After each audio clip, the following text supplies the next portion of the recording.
Selamat pagi, Namo Buddhaya. Jumpa kembali dengan Teacher Yohana di video pembelajaran tematik kelas 5. Masih semangat belajar? Harus semangat. Kali ini Teacher akan mengajar tema 4, subtema 3, dan pembelajaran yang ketiga. Nah, tujuan pembelajaran yang akan Anda capai pada hari ini yaitu pertama, siswa dapat menjelaskan isi pantun yang disajikan secara tertulis.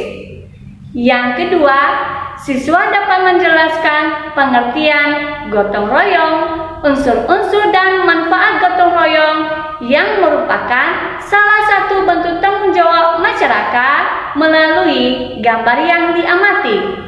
Yang ketiga, siswa dapat menyebutkan akibat-akibat yang timbul karena tidak adanya penerapan tanggung jawab di masyarakat. Yang keempat, siswa dapat menyebutkan tanggung jawabnya sebagai masyarakat.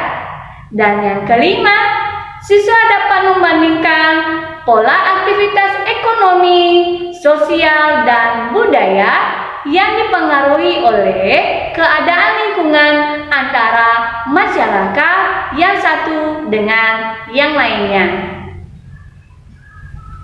Materi pertama yang akan Anda pelajari pada kali ini adalah menjelaskan isi pantun yang disajikan secara tertulis.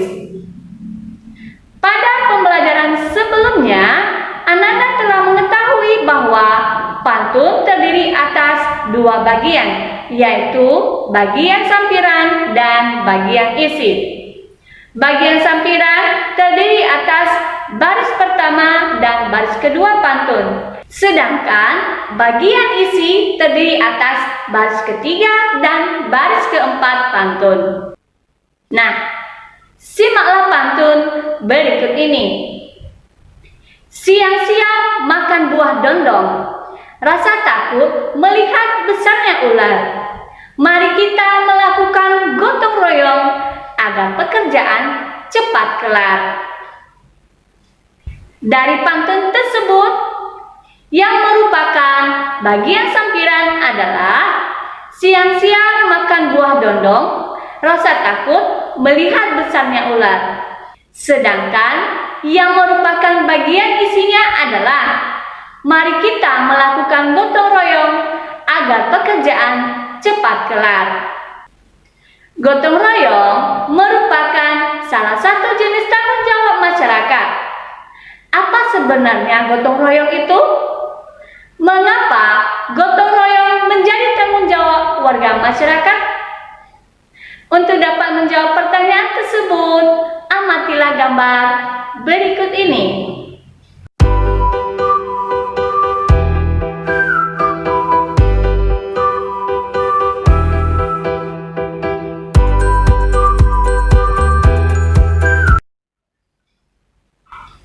Gambar tersebut merupakan contoh bentuk kegiatan gotong royong.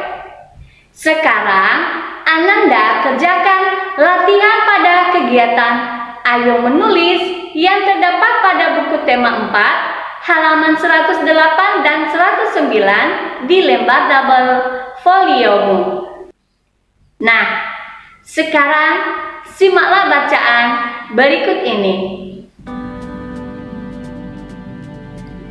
Gotong royong memiliki arti penting dalam memperkokoh persatuan dan kesatuan serta meningkatkan solidaritas dan rasa kekeluargaan dengan sesama. Oleh karena itu, gotong royong menjadi tanggung jawab semua warga masyarakat. Apa makna tanggung jawab warga masyarakat itu? Pada dasarnya, setiap orang tidak bisa hidup sendiri tanpa pertolongan orang lain. Sejak dalam kandungan sampai mati, setiap orang membutuhkan pertolongan orang lain. Orang-orang yang saling membutuhkan dan mempunyai kepentingan yang sama dalam suatu tempat disebut masyarakat. Hidup bersama dalam masyarakat sangat penting karena Tuhan menciptakan manusia untuk saling melengkapi, saling membantu, dan saling menyayangi, serta saling menjaga hubungan baik dengan orang lain. Untuk menjaga hubungan baik dalam kehidupan bermasyarakat, maka setiap anggota masyarakat hendaknya sadar akan tanggung jawabnya sebagai warga masyarakat. Tanggung jawab sebagai warga masyarakat adalah menjalankan tugas dan kewajibannya dalam kehidupan bermasyarakat. Sebagai warga masyarakat, setiap individu hendaknya memperhatikan hal-hal yang menjadi tanggung jawabnya agar tercipta kehidupan masyarakat yang harmonis. Berikut jenis-jenis tanggung jawab warga masyarakat. Pertama, memelihara ketertiban dan keamanan hidup bermasyarakat. Tanggung jawab warga masyarakat dalam memelihara ketertiban dan keamanan hidup bermasyarakat dapat diwujudkan dalam bentuk pelaksanaan peraturan-peraturan dalam masyarakat. Sebagai contoh, peraturan jam belajar masyarakat dan kegiatan ronda malam yang dilaksanakan secara bergiliran. Pelaksanaan peraturan-peraturan dalam masyarakat tersebut sepenuhnya menjadi tanggung jawab segenap warga masyarakat. Yang kedua, menjaga dan memelihara rasa persatuan dan kesatuan masyarakat. Untuk menjaga dan memelihara persatuan dan kesatuan antar warga masyarakat, dibutuhkan prinsip-prinsip dasar kuat, yaitu sebagai berikut. Pertama, membina keserasian, keselarasan, dan keseimbangan dalam berbagai lingkungan kehidupan. Kedua, saling mengasihi, membina, dan memberi antar sesama. Yang ketiga, tidak menonjolkan perbedaan, tetapi mencari kesamaan. Dengan prinsip di atas, kamu hendaknya bisa menunjukkan perilaku yang mencerminkan sikap menjaga dan memelihara rasa persatuan dan kesatuan antar warga masyarakat, yaitu seperti berikut. A. Hidup rukun dengan semangat kekeluargaan antar warga masyarakat. B. Setiap warga masyarakat menyelesaikan masalah sosial secara bersama-sama. C. Bergaul dengan sesama warga masyarakat dengan tidak membeda-bedakan suku, agama, ras, ataupun aliran. D. Menggunakan bahasa Indonesia secara baik dan benar dalam bergaul antar suku bangsa. E. Mengadakan bakti sosial di lingkungan masyarakat. Ketiga, meningkatkan rasa solidaritas sosial terhadap sesama anggota masyarakat. Rasa solidaritas sosial terhadap sesama anggota masyarakat mutlak diperlukan dalam mewujudkan keharmonisan hidup bermasyarakat. Rasa solidaritas sosial mengandung prinsip saling membantu, saling peduli, saling bekerja sama, dan saling berbagi dalam mendukung pembangunan masyarakat setempat, baik secara keuangan maupun tenaga. Salah satu bentuk upaya meningkatkan solidaritas sosial adalah membiasakan kerjasama atau gotong royong. Gotong royong sebagai bentuk kerjasama antar individu dan kelompok, dan antar kelompok, membentuk suatu norma saling percaya untuk melakukan kerjasama dalam menangani permasalahan yang menjadi kepentingan bersama. Keempat, menghapuskan bentuk-bentuk tindakan diskriminasi dalam kehidupan masyarakat untuk menghindari disintegrasi masyarakat, bangsa, dan negara. Terjadinya disintegrasi atau perpecahan antar warga masyarakat biasanya dipicu oleh adanya tindakan diskriminasi dalam kehidupan masyarakat. Arti diskriminasi di sini adalah memperlakukan orang atau kelompok atau biasanya minoritas secara berbeda berdasarkan karakteristik seperti asal, ras, asal negara, agama, keyakinan politik atau agama, kebiasaan sosial, jenis kelamin, orientasi seksual, bahasa, dan usia. Diskriminasi adalah prinsip yang mengatakan bahwa semua orang tidak sama. Tindakan-tindakan diskriminasi tersebut hendaknya kamu buang jauh dalam pergaulan hidup bermasyarakat demi persatuan dan kesatuan antar warga masyarakat. Berdasarkan bacaan yang telah dibacakan tadi, dijelaskan bahwa tanggung jawab individu sebagai warga masyarakat merupakan kesadaran dalam menjalankan tugas dan kewajibannya sebagai warga dalam kehidupan bermasyarakat. Sebagai warga masyarakat, kita memiliki beberapa tanggung jawab, yaitu pertama, memelihara ketertiban dan keamanan hidup bermasyarakat. Yang kedua, menjaga dan memelihara rasa persatuan dan kesatuan masyarakat. Yang ketiga, meningkatkan rasa solidaritas terhadap sesama sebagai anggota masyarakat. Dan yang keempat, menghapuskan bentuk-bentuk tindakan diskriminasi dalam kehidupan masyarakat untuk menghindari disintegrasi masyarakat, bangsa, dan negara. Tanggung jawab sebagai warga masyarakat juga tercermin dari sikapnya dalam pergaulan di masyarakat. Orang yang bertanggung jawab akan selalu berinteraksi baik terhadap anggota masyarakat lain dalam lingkungannya. Interaksi tersebut berpengaruh besar dalam pembangunan sosial, budaya, dan ekonomi masyarakat Indonesia. Bagaimanakah bentuk interaksi sosial yang dibutuhkan dalam pembangunan sosial, budaya, dan ekonomi masyarakat Indonesia? Nah, untuk dapat menjawab pertanyaan tersebut, simaklah bacaan berikut ini. Interaksi sosial merupakan dasar bagi semua aktivitas manusia yang berhubungan dengan orang lain. Proses interaksi tidak dapat dilepaskan dari kehidupan sehari-hari. Proses interaksi ini dapat terjadi apabila ada pertemuan dua orang atau lebih.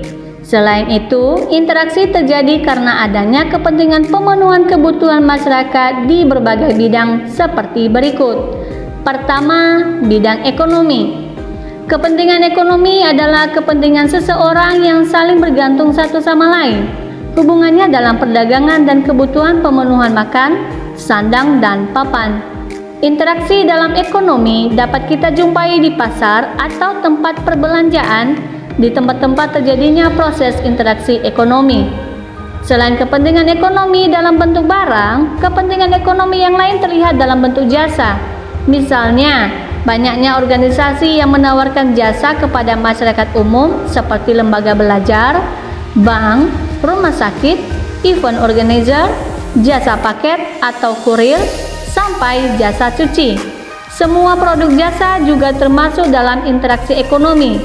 Secara umum, interaksi ekonomi ditandai dengan adanya hubungan antar dua individu atau antara individu dengan lembaga yang menggunakan proses transaksi uang. 2. Bidang politik. Jenis kepentingan ini digunakan oleh para anggota pemerintahan dan anggota partai politik untuk menjalankan kekuasaan negara. Di dalam kepentingan politik terdapat juga kepentingan keamanan dan pertahanan.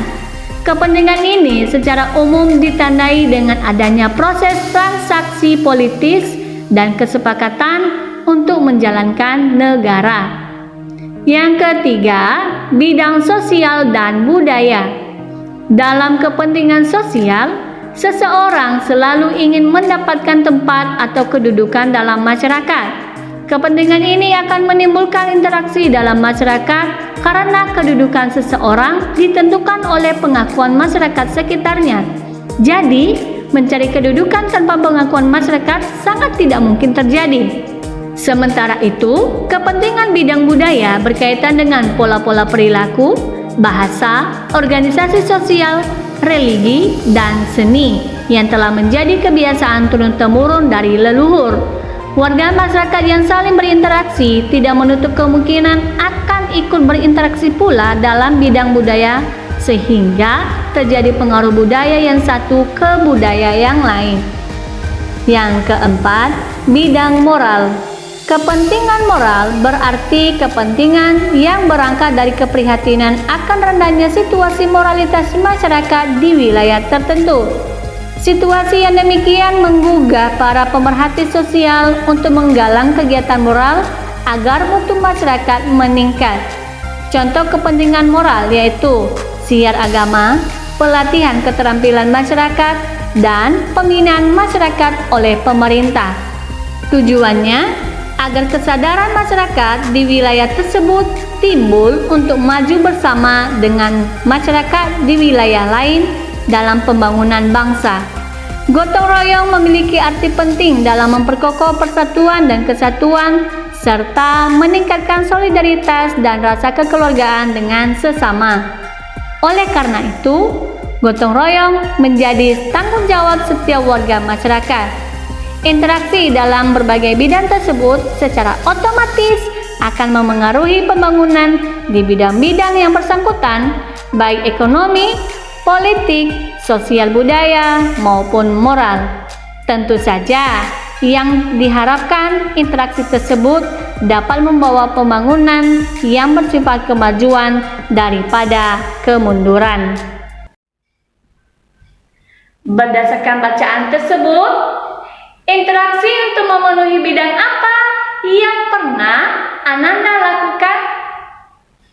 Sebagai contoh, Ananda pernah ikut dalam kegiatan gotong royong di tempat tinggalmu. Dengan demikian, Ananda telah melakukan kegiatan interaksi untuk memenuhi bidang moral. Sekarang, tugas Ananda adalah kerjakan latihan pada buku tema 4, halaman 114 pada kegiatan Ayo Menulis di lembar double foliomu. Baiklah anak-anak, demikianlah materi yang dapat teacher sampaikan pada kali ini. Teacher berharap Ananda semua mampu memahami materi yang telah teacher sampaikan dan bermanfaat bagi kalian. Nantikan pembelajaran berikutnya. Terima kasih. Namo Buddhaya. Goodbye.